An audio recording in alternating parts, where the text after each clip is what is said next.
Sometimes the best way to get a handle on our most tangled modern problems, like the climate crisis, is to look back at our oldest stories. In this explainer, that's exactly what we're going to do. We're diving into a powerful sermon that takes an ancient covenant and reframes it as a blueprint for our planet's future. Our story starts way back in the 13th century with the pretty radical vision of St. Francis of Assisi. Now, at a time when nature was mostly seen as something to be tamed or conquered, he saw it as family. He called the sun his brother, the moon his sister, and the earth our mother. It's a totally different way of seeing the world. So this idea, this family of creation, is really the spiritual heart of the whole argument we're exploring. The sermon kicks off right here, suggesting that every single part of nature, the wind, the water, the fire, they're all like siblings, each with their own special role, all contributing to this beautiful cosmic order. It's a worldview that's built on respect, not just resources. Okay, but here's the big question, right? It's one thing to have this beautiful, poetic idea about nature. It's another thing entirely to turn that poetry into a practical plan we can actually use. Well, the sermon argues that the key has been hiding in plain sight, inside a single ancient Greek word. And this brings us to the intellectual core of the whole thing, this idea of the world as a house. Seriously, this one concept unlocks everything. It connects our spiritual beliefs, the natural world, and even the global economy.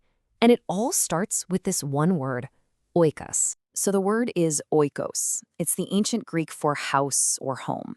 And it sounds so simple, right? A house, a home. But as you'll see, it's the foundation for an entire worldview about our place on this planet. And check this out, from this one little word, oikos, a whole system just blossoms. If the world is a house, the oikos, then logically, it needs a manager, a steward. That's the oikonomos. And the actual work that the steward does, the management of the house, is called oikonomia. See? The house, its manager, and the job of managing it, it all flows from that one idea. And here is where it all just clicks into place. Get this, the words we use for our planetary house, ecology, and for our financial house, economy, they both come from the very same root, oikos. The sermon argues this is no accident. It's like a linguistic clue, telling us that we're supposed to manage our planet with the exact same care we manage our home, because they're fundamentally the same job. Okay, so with that whole world as a house framework in our minds, the sermon does something really bold. It pivots to this incredibly dramatic and powerful analogy. It takes one of the most famous stories of catastrophe, the Great Flood, and holds it up like a mirror to our own time. And the parallel it draws is, well, pretty provocative. In the Bible, the flood is the direct result of a moral failure, of human corruption that literally filled the earth.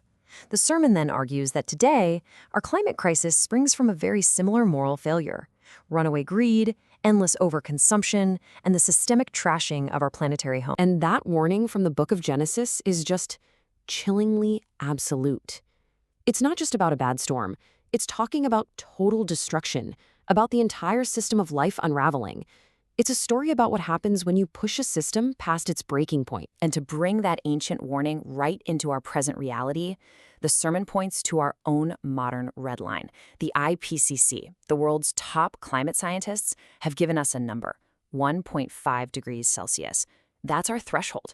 They warn that if we cross it, we risk triggering the same kind of runaway, irreversible catastrophe that the flood story describes. But, and this is so important, the flood story isn't just about destruction.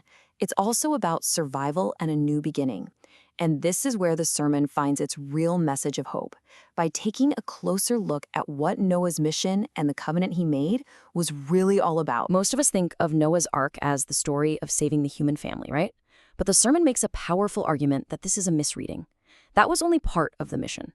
The main command wasn't just to save people. It was to preserve the incredible full diversity of life on Earth. And the text itself is super clear about this. The instruction to Noah is explicit. Bring every living thing, 2 by 2, into the ark.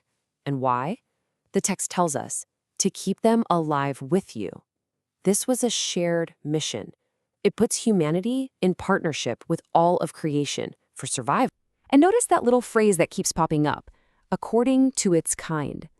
This wasn't just about scooping up a random bunch of animals. The language puts a huge emphasis on preserving biodiversity. Every distinct species was seen as crucial for the world that was going to be rebuilt. And this brings us right back to our keyword. In this interpretation, Noah isn't just some guy who survived a flood. He becomes the ultimate oikonomos, the steward, the manager of God's house. His job was to manage this massive crisis and see to it that all the inhabitants of the home, the oikos, survived. So, if we're facing a modern-day flood and our job is to be stewards just like Noah, what in the world does building an ark look like today? Well, the sermon doesn't just leave that as a metaphor. It actually points to concrete modern examples of this covenant in action. Yeah, this isn't just theory. The source material points to real-world actions, like the 2022 Climate Crisis Declaration by the Korean Methodist Church. You can think of it as a blueprint for a modern ark. It starts with confession, admitting where they went wrong. It moves to truth, facing the hard facts about consumption. And it ends with a powerful call to action, demanding real systemic change. So that abstract idea of stewardship suddenly becomes a very concrete plan. This is not about just thoughts and prayers. We're talking tangible commitments, demanding government action on carbon neutrality, pushing for a rapid move away from fossil fuels, changing personal habits around consumption, and even retrofitting their own buildings with renewable energy. This is what building an ark looks like in the 21st century. So in the end, we circle right back to where we started, with this simple but profound idea of the world as our shared home, our oikos. And through this incredible blend of ancient story and modern crisis, the sermon leaves us with a very direct and very personal challenge. It's a question for all of us. In the face of our own modern flood, what does it truly mean for you to be a good steward of this house? That's the question we're all left to answer.